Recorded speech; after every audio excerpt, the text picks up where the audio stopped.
stay at home and protect lives. That's the clear warning from the Health Secretary, Matt Hancock, who says it's not a request, but an instruction. Debido a la emergencia del coronavirus, alumnos y docentes han tenido Hi folks, quick update from me on the campaign against coronavirus. I want every American to be prepared for the hard days that lie ahead. Rallentare la diffusione del nuovo coronavirus. In Finding faster ways to test people who may have the virus. After days of being accused of giving mixed messages, the Prime Minister now says that face coverings should be worn in shops in England to help prevent the spread of coronavirus. Hello and welcome to Corona Chronicles, SNS Online spin-off show that continues to touch base with a wide variety of people from all walks of life to talk about how the current situation is impacting them both professionally and personally, as well as offering a cupful of cheer, some top tips, up-to-date stats, and most importantly to touch virtual base with a cheery hello, and without the need for hand sanitiser. I'm Nick Randall. The arts have been particularly badly hit during the pandemic and have impacted thousands of jobs in the UK and beyond. Not only actors, but national and regional theatres, music and comedy venues, set designers, electricians, office staff, and so many more. But is the money on offer, £1.5 billion to be exact, enough? Or is it merely a sticking plaster offered in response to campaigners? Well, with me to discuss this is stage and screen actor and campaigner Julie Hesmondhalgh. Julie, it's always a massive pleasure to have you on the show. Fantastic that the government is stumping up some cash, £1.57 billion emergency fund, although it's got to be added that the arts as a whole pumps £23 billion into the economy every year. Is this more of a case of too little too late? Well, I mean, I think, first of all, Nick, it's really, really important to say that the night of the announcement from the government was a very good night for people in the arts, and it was a huge relief and it was massively unexpected because a lot of us had felt that if something was going to happen, it would have already happened. Other countries had acted a lot more quickly. Sure. I don't know the reasons for the belatedness of it. I think that the campaign in the week leading up to the announcement had really stepped up and people had really got on board after certain big institutions had announced redundancies like the National Theatre and the Royal Exchange in Manchester. Nuffield had said that it was going to have to close its doors completely after going into administration. So I think that people started to really think, actually, this is going to be very, very a really terrible time for our arts and culture in this country. And, we are world beating in that arena. We're not world beating in many arenas these days, but we are world beating in that. So I think that there was a definite stepping up of the campaign and maybe the government sat up and listened, which is an unusual feeling for some of us. So it was very, very welcome. There's just a lot of questions that need to be asked, and in asking them, I don't think anybody wants to come over as churlish or ungrateful for the huge rescue package.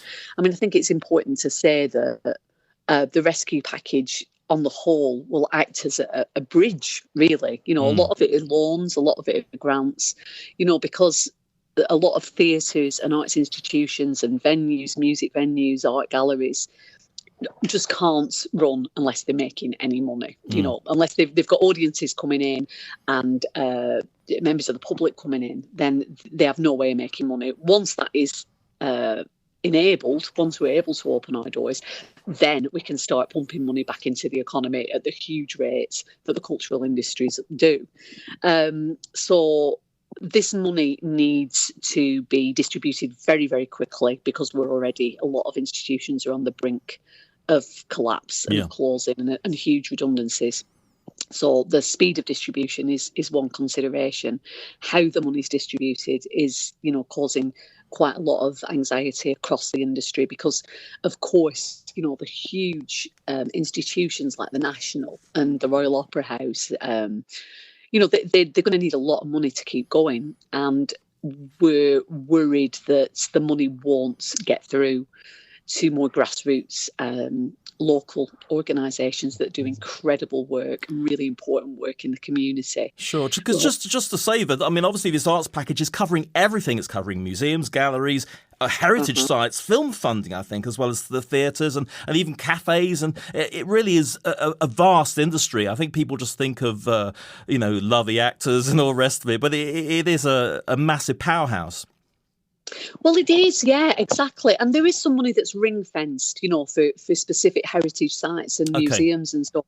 But yeah, I think that there is, and it's a little bit of a PR mistake, really, in that I think that there are still people who feel that the arts are for a very particular kind of person, and love is absolutely the word. And what people don't realise is that people who are working in our cultural institutions, I don't just mean theatres, electricians, stage managers, cleaners. More important than ever, the cleaners. Yeah, absolutely. And there's vast amounts of people doing really important and essential jobs that aren't front of house. So it's a proper industry that creates millions and millions of jobs. So it's really important to recognise that, the importance of it to our economy, as well as to the sort of well-being of the nation. Because even if you're not a theatre goer, you may know somebody who has been really helped by a local youth group or outreach work that's going on, that's been continuing to go on throughout lockdown. You might have gone to a gig at a little venue in your nearest city or town. You might have just gone to an exhibition with school. Everybody has experienced art and culture in some form. And of course, it's been huge in lockdown. Where would we have been without music and film and TV? And what people don't realise as well is that a lot of those things come from the grassroots, from a youth theatre through to you doing something in the theatre or at regional level, at national level, whatever. And then, television is born of that. Michaela Cole, who's like breaking the internet with I May Destroy You now, started off with a one-woman show, Chewing Gum Diaries. That was a play that she started with. Same with Fleabag. Yes. It's an ecology. And so it's very important to recognise that, I think. And also as you said, the 23 billion plus pounds a year that we contribute to the economy of the country. And of course, it's an industry that can't be peopled by anything other than human beings. So in terms of moving forward, this is not an industry that will ever be able to be automated. No. The real jobs for real people, and very important jobs too. And also minorities in the arts. We're getting special funding for specific types of theatre that helps to break boundaries. And do you think that the money is going to be sort of distributed to those? Are they in more danger of closing? Yeah, well, I mean, that's always the fear, in that, there have been strides made over the last few years. Still a long way to go in terms of proper and equal representation, across disability and ethnicity and gender too. So there are a lot of people who fought really long and hard to get a place at the table, the cultural table. And the fear is that they'll be seen as low-hanging fruits. They'll be the first to go. That the cultural institutions, in particular theatres, are going to have to play safe in order to get audiences in. And in doing what they think is the safe option, often means getting just like famous big white faces in there again at the expense of, of more interesting, diverse and representation of the community that we live in, of the country, the society that we live in. So that's another consideration. And also, and this is really, really key, unfortunately, 70% of artists are freelance, and there is nothing in this package that talks about how we can support freelance artists moving forward. Theatre is pretty much people by freelancers, whether it be lighting designers, set designers, costume makers, dressers, musicians, composers, and actors themselves. It's a freelance-driven industry, and we're desperate for some help with that because, of course, in order to get any help, there is some very rigorous sort of form filling and interview processes and, presenting your tax. And as somebody said the other day, you can't apply for a lot of the private grants like the Netflix grants if you have a certain amount of money in savings in the bank. Well, as a freelancer, anybody who's freelance knows you have to put money aside in savings account for your tax and for your pension. Yes. So you will naturally have that. Graduates who are just coming out of university or drama school or art school don't have any records of their pay for the last few years, so they're immediately, excluded from any grants as well. So there's so many cracks that people can fall through, and there's a lot of people, calling out now to Rishi Sunak to really address this, and because we need help and we need it fast. Otherwise, there's going to be an absolutely generation of artists and freelance artists who are going to fall through the cracks and who are going to have to leave the industry. Yeah. And there aren't any other jobs for them. It's not like there's like all these other jobs. It's impossible almost to get a job at Waitrose at the moment. Well, quite, absolutely. I've actually learned a lot more about this than I've read up so far from what you've been saying. I mean, apparently comedy clubs aren't a part of this package, and nearly 80% of UK clubs apparently won't survive unless they get extra funding. So it's like they've sort of put a sticking plaster on, but at least they have put the plaster on, which that has to be acknowledged. Is there anything else that we can do as sort of citizens to help out in terms of filling out petitions or donating money, etc.? And do you have any particular sort of addresses or anything we should follow up? Well, not really. There was a lot of campaigning going on in the week leading up to the announcements, and so there's a lot of work going on now behind the scenes where people are lobbying to make sure that money is speedily and fairly distributed. I think there's a lot of campaigns and petitions going out about the situation for freelancers and the self-employed. That's definitely. There's a lot of things you can find, a lot of groups online on Twitter and on Facebook who are supporting freelance workers. I would say that anybody who is in the arts should join the union. Equity have done amazing work during this time to support us. And I suppose in the wider sense, for people to just really acknowledge the importance of arts and culture in our lives and in the wider society, and stop thinking of it as something that's a treat, and start thinking it as something that's like integral to our lives, because it's being cut back in schools massively all the time. All those kids that we all know who weren't academic at school, but were just brilliant at music or drama or art and could get through that one GCSE because it was so practically based. Those subjects are getting more and more focused on written work and academia, and it's excluding another generation of kids who just don't learn in the same way as other people, and we're going to miss out. We're going to really, really miss out. And we're going to end up with an arts and a cultural world that is run by and populated by a very narrow swathe of our society, people who can afford to, basically. Yeah. How viable do you think live performance is without any risk now? I did hear that there was some opera going on, I can't remember, in another country, where they had half the people in the audience, but twice the performances. Could we be working towards something like that? Yeah, definitely some theatres will be really able to do that and really willing to do that. It's very difficult because it's different from theatre to theatre. So, for example, the Royal Exchange in Manchester, which is a theatre that's very close to my heart. Of course, yeah. They have worked really hard over the years to reduce their public subsidy. So they're very, very reliant on box office. So in order to break even, the Royal Exchange has to have a 50% capacity. With social distancing, even at a metre, and if you think about if you're sitting in a theatre, that metre has to go either side of you, in front of you and behind you.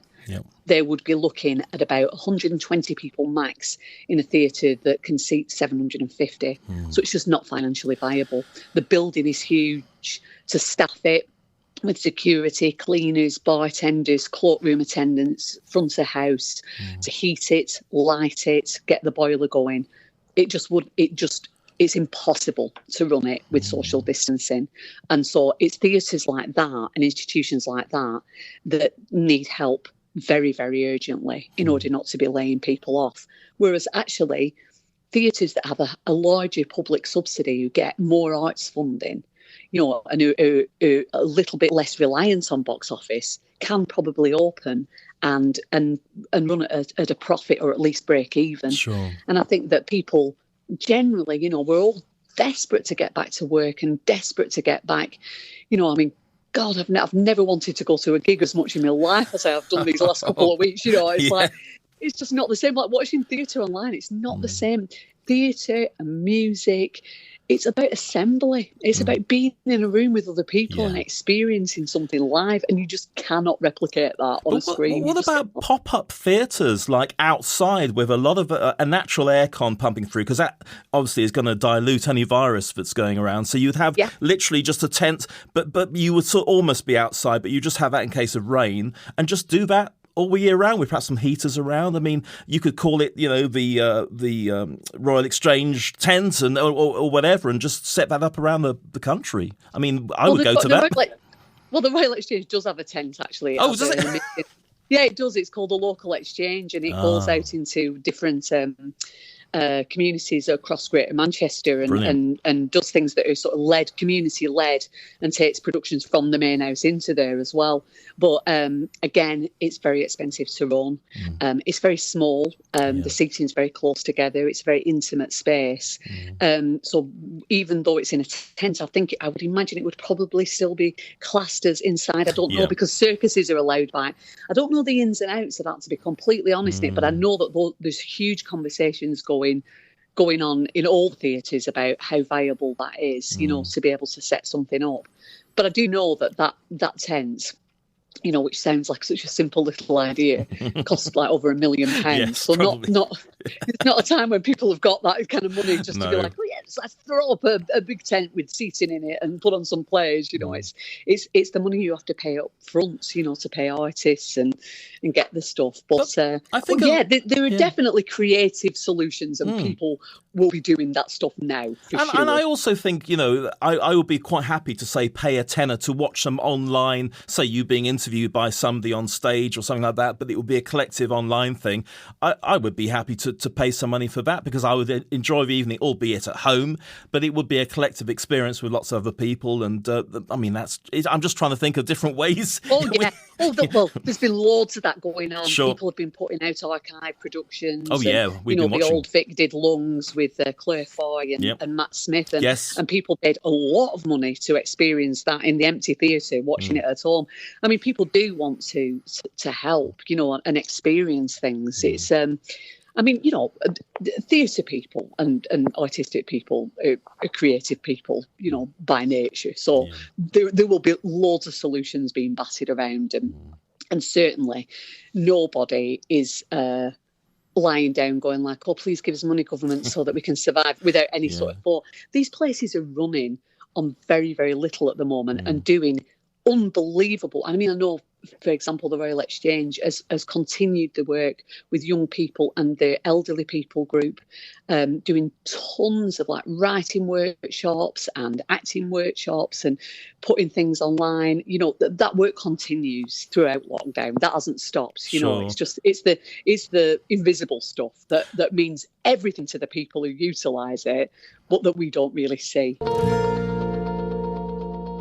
And of course, it must be noted as well, all the creative projects that have been inspired from lockdown. I mean, there's albums being made and all sorts we featured on our show, which is just fantastic. So work is still getting out there despite everything. It's sort of the best of the human condition, if you like.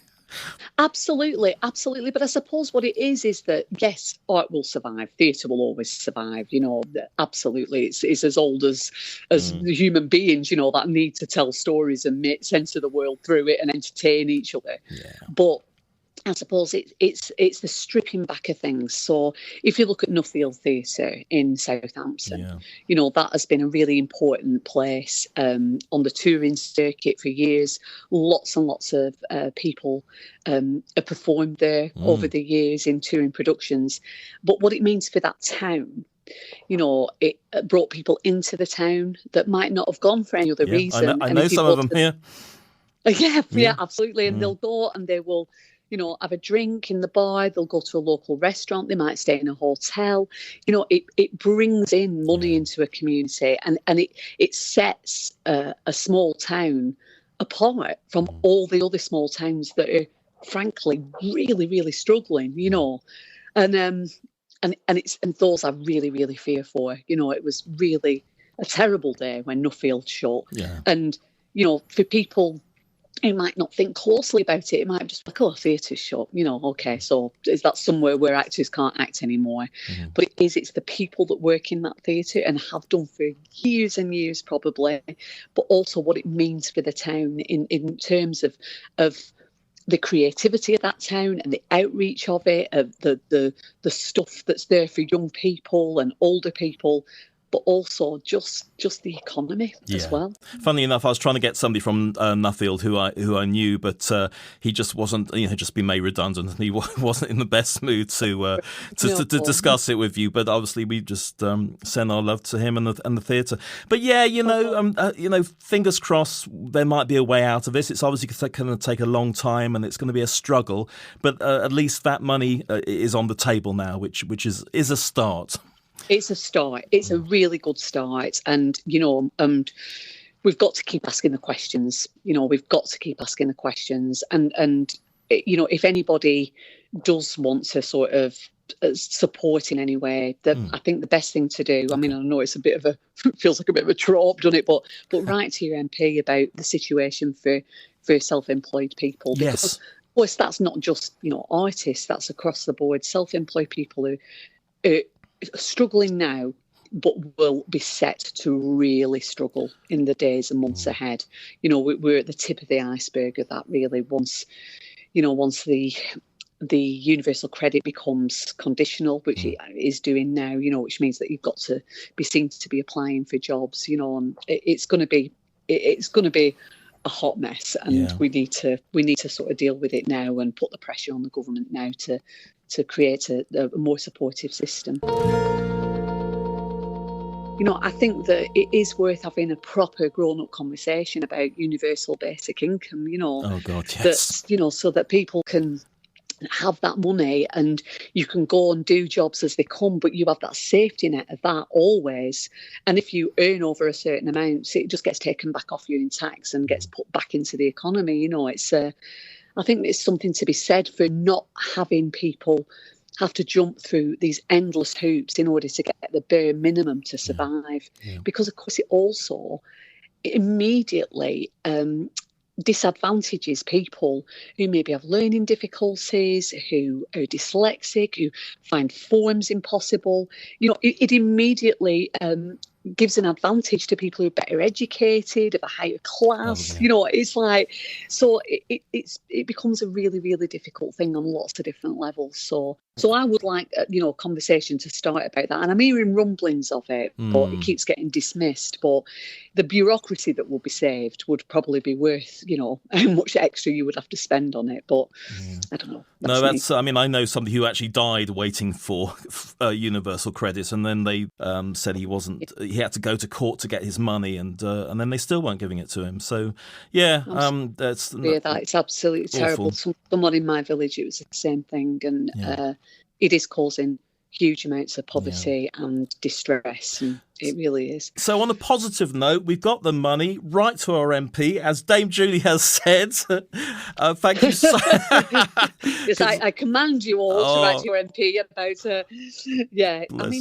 and just have a look online, because I don't want to mention any particular groups, the exclusion of others, but there are a lot of different organisations that are working hard and campaigning hard to help self-employed people, in particular self-employed artists, do this. And there are also like theatre companies, like there's an amazing theatre company called Art with Heart in Manchester that's a feminist theatre collective, and they're doing sort of surgeries for people to help them navigate their way through the different sort of grant applications and benefits applications, and people are really pulling together. That is the positive thing out of all of lockdown, isn't it? It's this sort of pulling together and sort of seeing how interconnected we all are, actually. Yeah. You know, that, as I say, you might think of art and culture as something that's so, distant from you and so, not anything to do with you or your life, but it affects every single one of us. There's not a single one of us who don't listen to music or watch telly or, enjoy culture in some way, shape or form. It doesn't have to be high culture. No. I absolutely agree with you. Well, that's a great positive way to end the interview. Julie Hesmondhalgh, again, thank you so much for joining the show. Always appreciate it. It's always lovely to have you on. And hang in there. Thank you. Thanks for having me, Nick. See you later. Take care. Julie Hesmondhalgh there. Well, now it's time for the latest corona-related world news, dated Friday the 17th of July, as we're recording. Boris Johnson has said that from next month it will be for employers to decide whether people should return to their workplaces or continue working at home. Setting out the next stage of the government's plan to ease the coronavirus lockdown in England, the Prime Minister also significantly changed the advice on public transport, saying that anybody could use it from today. He said that he hoped life could start to return to normal by November at the earliest, and possibly in time for Christmas. Leisure facilities like bowling alleys, skating rinks and casinos will reopen, but nightclubs and soft play areas will remain closed. Live audiences for indoor concerts and conferences could return from October, dependent on the success of a number of trials. Mr Johnson also said that the changes were dependent on containing the coronavirus. He announced that councils will be given extra powers from tomorrow to impose local restrictions in the event of a rise of infections. The head of the NHS Test and Trace scheme, Dido Harding, said they were also working to improve the system before the winter to help curb the spread of coronavirus. The Health Secretary, Matt Hancock, has called for an urgent review into how data on coronavirus deaths is compiled in England. The figures include everyone who has ever tested positive. Other parts of the UK include only those who have died within 28 days of a positive result. The number of coronavirus cases in India has passed the 1 million mark. More than 25,000 deaths have been recorded in the country. British Airways has retired its entire fleet of Boeing 747 jumbo jets as a result of a pandemic. The airline was the world's largest operator of 747s, which are more expensive to fly than more modern passenger planes. BA had initially planned to ground them in 2024, but has brought forward the decision due to a downturn in travel. Brazil's coronavirus outbreak is one of the world's most severe, with more than 2 million cases recorded since March. It is the second worst affected country behind the US. More than 74,000 people have died with the virus there, and owing to a lack of testing, the true figures are believed to be even higher. However, two major vaccine tests in partnership with the pharmaceutical companies AstraZeneca and Sinovac will soon begin final phase testing on thousands of Brazilian volunteers. And to look at the coronavirus stats, in the United Kingdom so far, there have been 293,000 confirmed cases, with 45,119 deaths. Worldwide, confirmed cases are 13.8 million, with 590,000 deaths. And it must be added that 7.72 million have recovered. And finally, the social distancing regulations have evolved since lockdown. The original rule across the UK was that you had to stay 2 metres, 6 feet away from anybody who was not a member of your household. These rules have now been relaxed. You should still ideally stay 2 metres apart, but if that's not possible, you can stay 1 metre apart with extra precautions such as face coverings and not sitting face to face. In Scotland, the exemptions to the 2 metre rule are only in some premises such as pubs and restaurants, and face coverings are compulsory in shops.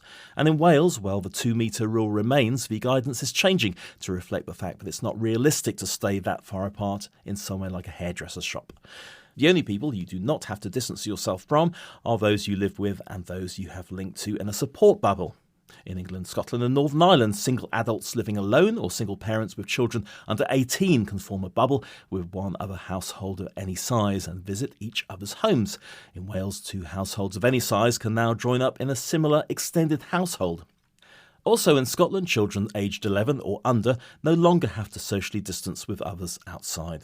Outdoors in England, up to 30 people from 2 households can meet, or a maximum of 6 people can meet from multiple households, and people from different households must maintain social distancing throughout. And that's the latest news. Well, that's it for this edition. If you want to email us about anything at all, the address is Corona Chronicles Show @gmail.com. Until next week, this is Nick Randall saying take care and look after yourselves. Goodbye.